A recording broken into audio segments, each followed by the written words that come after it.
For me, I feel like 16 starts. I've shown that I can be a winning quarterback in this league. So, especially at this point in my career, I want to go somewhere, whether it's here or wherever it might be, that I'm going to be able to have a chance to be on the field. How much does the behind-the-scenes atmosphere factor in to your decision? It obviously will. I think, like I said, I'm going to make the best decision possible, and to read, the stories and see what's going on. I'm just as interested as you guys are to see where that comes out, especially because when you read it, that it has to deal with the quarterback situation and play calling. That's something that could affect, how I feel about it. So, for me, I'm looking forward to see, what comes out of that. Obviously it's an ongoing investigation, so, I'm not going to comment any more than the fact that I'm just as interested as all of you are to see where that goes. Does it seem, you were in the building, does it seem as dysfunctional as this week made it sound to everyone else? As far as the players are concerned, we're downstairs, we're in the locker room, we're focusing on games. So for me, I think what happened at the end of the season speaks for itself with Kyle and Dal.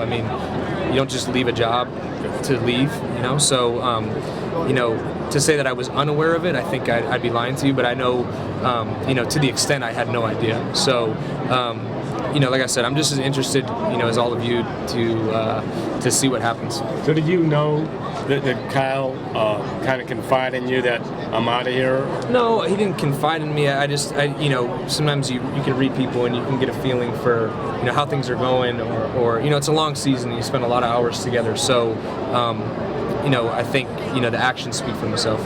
The dust will all settle at some point, and for me, free agency is still a month away, so a lot can happen from now and then, and like from my standpoint, you just keep all options open. How do you think Kyle and or Dal leaving, does that affect your decision? Well, yeah, obviously I grew to, have a great relationship with those guys, and, so you got to figure out who's going to be in there, but like I said, I've met Flip, from what I've heard, they're going to hire Kevin as the quarterback coach. It's someone I'm familiar with, and for me, there's no animosity from me towards him. I've talked to Coach Pettin a few times. I'll go back in and meet with him. I know Ray had texted me about a meeting that hasn't gone anywhere to this point. I'm sure he has other things on his plate, but hopefully I get a chance to do that. I'd like to sit down and talk to him, and then as far as when you get to free agency, I don't really, I got to talk to Joe about that. We haven't crossed that bridge yet on how that works. So, like I said, for me, my heart is here, and regardless if I'm here or not, I want to see the Cleveland Browns do well.